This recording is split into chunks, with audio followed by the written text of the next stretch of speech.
Y entonces, ¿tení como duda con los tres ejercicios? ¿O, o con algo en particular? Em, Al menos yo estuve el uno me lo salté ¿Ya? y fui a hacer el 2 porque parecía más matraca, ¿Ya? pero me quedé estancada en el 2 pues, calculando el límite Mm, porque supone que como es no homogénea, tengo que buscar el CDN que cumple lo del W de X de T. claro.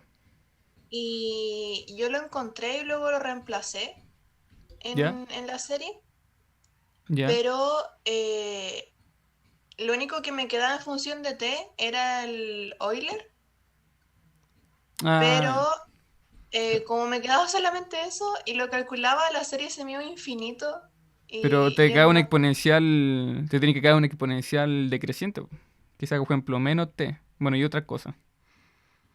Es que claro, ahí tenía todavía la duda porque no sabía si a ese W de X de T poner en las condiciones de fronteras que tenía el U de X de T, porque supone que la estoy haciendo homogénea. El W de X T es como la versión homogénea, entonces no sabía si ponerlo en esas condiciones. Entonces Claro. ahí quedé como atrapada porque Ya te cacho. no, no cachaba. Ya, sí, sí. Que, de hecho, el ejercicio que hay que hacer acá es prácticamente, o sea, la convergencia se da sí o sí, porque si uno va al, de hecho, me acuerdo que te había dicho como una página como de los apuntes que había escrito, y hay que, por ejemplo, esta parte acá, bueno, esto es el G de X, este es, por ejemplo, el alfa y este el beta, y este sería aquí el F de X. Entonces, por ejemplo, yo en clase había hecho como una parte de la ecuación no homogénea con condiciones no homogéneas. Y ese caso yo había demostrado de que existía convergencia, ¿cachai? O sea, que por ejemplo que al fin y al cabo el U lo podía expresar como un W y un U, ¿cachai? Donde el W era como una serie aquí con el CDN, el exponencial y el cero. Entonces yo había demostrado que esta parte de acá se iba a cero, ¿cachai? Y llega un momento donde después para tiempo infinito esto se iba a cero, ¿cachai? Y se iba a cero por el exponencial. Entonces, como que todo este ejercicio de acá está hecho como que lo hicimos en clase, solamente que ahora lo estoy tomando como para un caso particular, ¿cachai? Por ejemplo, ahora le estoy dando una cierta forma al G, le estoy dando una cierta forma al alfa, al beta y este, ¿cachai? Pero como que lo habíamos demostrado en términos generales. Entonces simplemente hay que aplicar lo que... Simplemente hay que reemplazar el G, el alfa, el beta y el F en lo que se hizo en clase, ¿cachai? Y en base a eso encontrar un determinado... Entonces, por ejemplo, recuerdo por aquí están... De hecho, por aquí creo que está... Era creo que era... Aquí está. Parece problema de condición homogénea. Claro, está la condición homogénea. Era más adelante, parece. Era por... variación de parámetro. Tengo aquí la... Era un poquito más adelante, parece. Estaba en la hoja de atrás, ahí, el alfa de U prima prima igual cero. Sí, Y en vez de pero un poquito cero más sería adelante. el... Claro, era G. Sí, eso lo hice aquí Sí. un poquito más adelante, parece. Aquí está. Aquí está. Fíjate que esta forma es la misma del problema 2. Entonces, en este caso, este aquí sería como ejemplo el exponencial. Este acá sería 1, este sería 2 y esto sería uno más pi partido en... O sea, 1 x partido pi. Creo que así es la forma. Pero no importa, pero eso, ¿cachai? Entonces simplemente hay que aplicar todo lo que sale acá. Todo el desarrollo que hicimos, ¿cachai? Entonces, aquí en este caso, fíjate que yo introduje dos funciones. Introduje la función w y la función u. Y en este caso la función u me va a quedar con esta ecuación diferencial. ¿Cachai? Y con esta ecuación diferencial voy a tener, bueno, aquí hay que resolver obviamente esta ecuación diferencial que va a ser súper sencilla porque solamente aquí tengo una exponencial. Esta parte acá sería una exponencial. ¿Cachai? Entonces tiro esto para el otro lado y me va a quedar, después tengo que integrar dos veces y está listo. Como que no hay mayor ciencia en ese sentido. Y con respecto a tu duda de si el W queda con condiciones homogéneas o no homogéneas, queda con condiciones no homogéneas. O sea, queda con condiciones homogéneas, ¿cachai? Queda de esta forma el W. Porque recuerda que cuando uno hace este cambio acá, si uno hace este cambio y lo reemplaza en esta ecuación diferencial, va a quedar de esta forma. Aquí uno hace el reemplazo, ¿cachai? Y uno impone que el u va a ser igual a A. Y uno impone que aquí el u en L va a ser igual a B, ¿cachai? Entonces esta parte de acá se me van a ir y me queda solamente el W0 y en los dos lados, en los dos extremos. Y por eso es que tiene condiciones homogéneas, ¿cachai? Entonces la idea siempre es que cuando uno hace este cambio de acá, este W queda con condiciones de frontera homogéneas, ¿cachai? Entonces como queda con condiciones de frontera homogéneas, entonces uno simplemente tiene que aplicar la solución que uno ya tiene para condiciones homogéneas, que es justamente esa serie, ¿cachai? El CDN con el exponencial y el seno. Entonces la parte del W es sencilla en ese sentido, ¿cachai? Y en ese caso, el CDN de esa solución W es el coeficiente de Fourier de esta función de acá. ¿Cachai? Y entonces, bueno, esta parte de acá ya uno la conoce, que sería 1 partido en X partido en pi. Y esta parte de acá sería la solución que uno obtiene de la ecuación diferencial. ¿Cachai? De esta ecuación diferencial. Uno, bueno, aquí, como dije, uno coloca el exponencial, uno después encuentra un cierto u, y ese uno después uno lo reemplaza acá. ¿Cachai? Y de esta forma uno obtendría el coeficiente CDN, porque ahí sería la integral de f de x, el u. Espera, dame un segundo que mis gatos están peleando acá.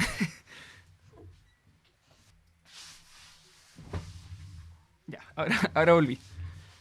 Entonces, eso, ¿cachai? Por ejemplo, esta parte de acá van a ser al fin y al cabo la función que me va a definir el coeficiente CDN. O sea, que tendría f de x, u de x y el seno. ¿Cachai? Y las otras cosas de acá. Entonces, por eso me queda de esta forma el CDN. Esa era tu duda, ¿cierto? ¿Cómo quedaba el CDN? No, no, sí, yo el CDN lo tengo. Ah, ya. Pero eso, Mi pero... duda es que supone que después de W de X de T queda la serie por el seno, por el Euler, por el otro seno, ¿cierto? O sea, el Claro, CDN y el seno. claro. Pero Está por acá. ya yo reemplazo lo que me dio en el CDN, ¿Ya? pero mi duda es si el Euler tiene que seguir expresado como n de pi sobre l al cuadrado por alfa de t. O tengo que reemplazar el L que era un pi y el alfa que era 1. ¿Cómo? Espérate. Deja entenderlo bien. Entonces ya, tú, claro, calculaste el CDN. Hiciste esa Sí, integral. sí. Ya, y te dio algo. Ujú. ¿Y después qué hiciste con ese algo? Ese algo lo reemplacé en el W de X de T, que sale que la serie por Claro. CDN. Claro, entonces esto, claro, esto te quedaría como... Aquí te quedaría como... De hecho, vamos a hacerlo acá. Vamos a agregar otra página. Sí, claro, tú hiciste esto, ¿cierto? Entonces CDN, aquí el exponencial con el t y la otra cosa al cuadrado. Aquí esta cosa. Y eso, ¿cierto? Entonces Sí. claro, tú obtuviste esto con la integral. Ujú. Claro, entonces, ahora, ¿cuál sería tu duda? Es que lo que me da dentro del CDN nada depende de T. Y Claro. solamente me queda el Euler elevado al n pi sobre l al cuadrado por alfa de t. Claro, porque al fin y al cabo, está bien, pues si al final este es un coeficiente de Fourier, pues. Al fin y al cabo este solamente va a depender de n. Pero, y yo le aplico el límite a eso y no me va a cero. Pero es que fíjate que este exponencial es es un exponencial decreciente. ¿Cachai? Porque fíjate que esta parte de acá es positiva. ¿Cachai? Porque está al cuadrado. El t está en el dominio desde cero hasta infinito. Entonces también es positivo. Entonces toda esta parte de acá es positiva. Entonces a medida que el t va aumentando, el exponencial tiene que ir decreciendo. Porque al fin y al cabo está t menos acá. ¿Cachai? Entonces, si tú le aplicáis Ah, me equivoqué en el signo. Claro, Me comí el signo. Me claro. comí el signo. Profe, le juro que llevaba como media hora viendo que estaba mal porque no me podía dar infinito. Y decía, pero ¿qué onda si está decreciendo? ¡Qué rabia! Sí, suele pasar.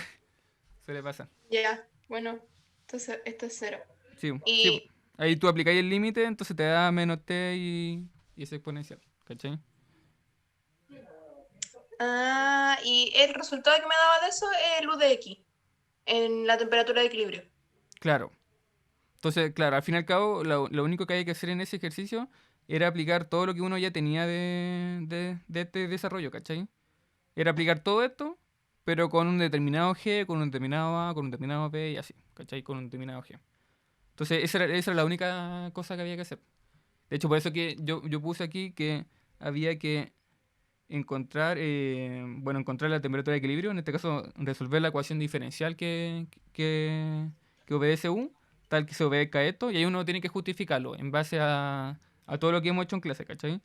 Y la parte de acá sería simplemente concluir, pues simplemente obtener el B, o sea, el W, sumarle el U y ahí obtener el U, ¿cachai? Entonces, eso sería con respecto a ese ejercicio. ¿Se entiende? ¿Sí? Ya, Ay, bacán. llevaba tanto rato en esto. Y, por ejemplo, con respecto a los otros ejercicios, por ejemplo, con respecto al ejercicio 1, bueno, aquí igual como que lo intenté hacerlo todo de forma que como que puedan entender los pasos. O sea, simplemente esta parte de acá, si uno se fija, esta ecuación diferencial parcial no es igual a la que vimos en clase. O sea, es casi igual.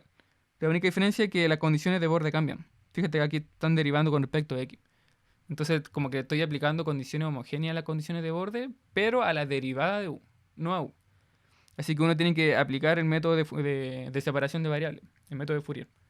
Y en ese método de Fourier uno va a aplicar estas condiciones de borde. Entonces ahí va a cambiar un poco la solución. ¿Cachai? Uno la aplica y ahí ahora el u no va a dar necesariamente esta cosa acá. Algo va a cambiar aquí, va a ser un cambio muy mínimo, pero algo va a cambiar. Entonces, y claro, va a cambiar porque uno cambió las condiciones de borde de esta de acá, ¿cachai? Y ahí uno obtendría u para un caso en el que g valga cero. Y luego que uno ya obtenga esa solución con ese u, entonces ahí uno aplica la variación de parámetros. Que en este caso la variación de parámetros también lo hicimos en clase, que era, por ejemplo, tomar esta solución y en este caso hacer que, bueno, toda esta parte de acá sea una nueva constante, CDN, que depende del tiempo. ¿Cachai? De forma tal que uno obtiene una ecuación diferencial para este CDN. Y esa ecuación diferencial de ese CDN, que va a ser una ecuación diferencial de primer orden con varias cosas, va a tener el g metido por ahí, este g acá, ¿cachai?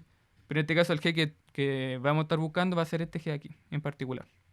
¿Cachai? Entonces hay que aplicar todo el desarrollo de variación de parámetros que hicimos para esta parte acá. Y obviamente aplicarlo para este f de x. ¿Cachai? Entonces aquí nuevamente sería aplicar todo lo que vimos en clase para un caso particular. Solo que ahora va a cambiar un poco la condición de borde, pero aparte de eso, como casi el mismo, son casi los mismos pasos. ¿Cachai? ¿Se entienden en términos generales? Sí, sí, Ya. sí. Y con respecto al tercer ejercicio, también es muy similar. Aquí también hay que aplicar nuevamente el método de separación de variables, pero bueno, de hecho esta ecuación, que de hecho la vi la última clase, como había dicho, era muy similar a la ecuación del calor. Es muy similar a la ecuación del calor, solamente que ahora me aparece que un i complejo. Y como me aparece un i complejo, el exponencial que aparece en la serie, el exponencial de acá, este que es el t y la, va a ser un exponencial complejo. Y como es un exponencial complejo, entonces ya no es un exponencial que decrece en el tiempo, sino que es un exponencial que eh, va a ir cambiando como su fase todo el rato. Porque al fin y al cabo un exponencial complejo es como un círculo. Por ejemplo, un exponencial complejo es coseno más i seno. Entonces uno esto en el plano complejo lo ve simplemente como un círculo, que se está moviendo todo el rato en un círculo de radio 1. ¿Cachai? Así que ahí va a cambiar obviamente la solución. De hecho, aquí está la solución. Aquí yo estoy pidiendo que me demuestren que la solución va a ser justamente esta de acá. ¿Cachai? Y donde, bueno, justamente cada uno de estos coeficientes, que ya no necesariamente van a ser los coeficientes de Fourier, va a satisfacer esta serie. Es decir, que el módulo al cuadrado de cada uno de estos va a ser igual a 1. Y esto justamente por esta condición que yo estoy dando acá. Entonces después de que uno obtenga esta solución, la idea es aplicar esta condición de normalización. Aplicarla acá. Hay varias formas de aplicarla. Ahí ustedes tienen que ver cómo justamente aplicar cómo aplicar esto acá. Ahí pueden ver, o sea, de hecho hay muchas formas, pero una forma que pueden hacerlo es aplicando una cosa especial que vimos en serie de Fourier. Que al tener justamente esta serie de acá, y al tener esto, esto me dice algo acerca de la función sí. Y al saber eso, uno va a poder obtener esta otra igualdad. ¿Cachai? No les quiero decir qué cosa, porque la idea es que ustedes lo averigüen. Pero ahí pueden aplicar algo de una cosa en particular de serie de Fourier. O sea, esto es una forma de hacerlo. Hay otra forma que hacerlo sería quizás hacerlo como con cálculo. Simplemente llegar y meter esto acá y ver qué ocurre. Obviamente ahí para hacer eso uno va a tener que justificar cada uno de estos pasos. Y eso, bueno, mientras uno hace esta solución de acá, uno también va a poder obtener justamente esta, esta constante, estos parámetros de acá. Que lo van a poder obtener una vez que hagan el método de separación de variables sobre esta ecuación diferencial. Y eso como en términos generales. Entonces, así como en resumen, para esta parte de acá sería simplemente primero aplicar el método de separación de variables, pero ahora con estas condiciones de borde, que tienen las derivadas, que por lo tanto me va a cambiar un poco la solución. Luego aplicar el método de variación de parámetros, es decir, cambiar el C por un C que depende del tiempo y ver qué ocurre. Esto, como bueno, esto acá ya te lo había explicado, que era con el tema simplemente aplicar el tema de la clase de ecuación no homogénea con condiciones no homogéneas para encontrar la temperatura en equilibrio. Y esto, como lo dije recién, también simplemente aplicando método de separación de variables, pero ahora tengo un exponencial complejo. ¿Cachai? Producto de este y de acá. Y eso. Eso sería como todo. No sé si se entiende. En general. ¿Se entiende? ¿Sí? ¿No? Más o menos. ¿Lo vuelvo a explicar? Eh, y con esto, al menos yo creo que lo que me va a costar va a ser la 3 porque, o sea, estaba viendo el cuaderno para intentar hacerlo, Claro. pero como lo que cambia es el f de x, ¿cierto? Porque es un f de x dado. Claro. Claro. Ay, aquí, Entonces, claro. claro, aquí no hay un f de x. Aquí no hay condiciones iniciales. Aquí yo no estoy diciendo que voy a tener un x de 0 igual a f de x. Estoy cambiando esa condición por esta de acá. Entonces, recuerden que cuando uno obtenga justamente, o sea, uno cuando tiene una EDP con una condición inicial de este estilo, uno esto lo aplica luego de uno obtener una solución general. Una vez que uno obtiene, por ejemplo, un U igual a aquí la serie, uno ahí ese U después uno lo reemplaza con el tiempo en cero y uno ahí dice que, bueno, esto va a ser igual a f de x, igual a la serie y bla, bla, bla, bla. Y esto justamente para justamente encontrar el coeficiente. Porque gracias a ese f de x, uno encuentra el coeficiente de Fourier. Porque al fin y al cabo este coeficiente va a quedar en términos de f de x. Pero ahora no le estoy diciendo eso. Ahora estoy diciendo que ya no necesariamente tengo un f de x, sino que tengo una condición de normalización. Así que esta condición de normalización me va a cambiar el coeficiente de Fourier y ya no va a ser necesariamente un coeficiente de Fourier, sino que va a cumplir esta condición de acá. Pero por eso, la forma de obtener esto no debería ser muy distinta a tu ejercicio de acá. No debería ser muy distinto porque al fin y al cabo sería nuevamente aplicar separación de variables y ahí nuevamente resolver las ecuaciones diferenciales que aparezcan. Sería todo igual, serían como los mismos pasos, pero claro, obtengo esta otra forma justamente porque tengo TI complejo. Entonces por eso es que ahora aquí me aparecen puros exponenciales y no me aparecen ni un seno ni un coseno, ni cosas de ese estilo. Pero eso. ¿Alguna otra duda? Aquí estoy leyendo más o menos, profe, que tengo que ver bien la grabación porque se me fue el net por un momento. Ah, sí, tranqui. Bueno, ahí está como igual bien resumido. Así que, de hecho, estoy grabando todo esto, así que tranqui por ese lado. Y eso. ¿Se entendió en términos generales? Sí, profe. ¿Sí? Igual yo creo que veré la grabación de nuevo. Sí, o si no, ahí después me vuelven a preguntar y no tengo atado. Me escriben por correo por último y no tengo ningún atado en resolver las dudas. Y eso, bueno, también así recordarle que, claro, la tarea se entrega luego de la marcha blanca. O sea, asumiendo de que algún día se acabe el paro, bueno, algún día se tiene que acabar. Y ahí después de la marcha blanca usted entrega la tarea. Así que probablemente van a tener harto tiempo para hacerla. Y obviamente también, aprovechando con respecto a la fecha, obviamente esa fecha va a cambiar. Bueno, ahí de hecho vamos a tener que reevaluar, de hecho aprovechar de decirle a ustedes para que después le digan a sus compañeros, vamos a tener que reevaluar todo el tema de la fecha para la próxima tarea, para la próxima PEM, porque tenemos que ver si nos van a, después del paro, nos van a dar más tiempo para hacer clases. Porque, por ejemplo, si no nos dan más tiempo, quizás no va a alcanzar a ver toda la materia, lamentablemente. Ahí vamos a tener que buscar como otra forma. Quizás va a tener que pasarle como apunte para después usted solo como que... O sea, esto me refiero después del semestre. Cuando saca el semestre, quizás pasarle material adicional para que ustedes lo tengan por si acaso. O quizás, no sé, quizás no alcance a hacer dos P, van a tener que hacer una P más nomás. Dependiendo si alcanzo de la materia. Dependiendo también si se alcanzan a hacer las clases. Todo al fin y al cabo depende de si nos van a dar más semanas luego del paro. Porque si nos dicen, por ejemplo, no, las fechas siguen iguales, entonces obviamente no va a alcanzar a ver toda la materia. ¿Cachai? Así que todo eso vamos a tener que reevaluarlo, pero eso lo vamos a reevaluar una vez que entremos nuevamente a clase. Y dependiendo de la cantidad de semanas que nos queden de clase y de todo eso. Pero eso. Así que bueno, si no hay más dudas, entonces lo dejaríamos hasta acá. Y ahí después voy a editar o sea, voy a editar este video y lo subo después a YouTube, yo creo, para que lo puedan ver. Así que eso. Si no hay duda, lo dejaríamos hasta acá. Gracias, profe. Ya. Así que cuídense. Chau, chau. Chao, que lo vaya bien. Igual.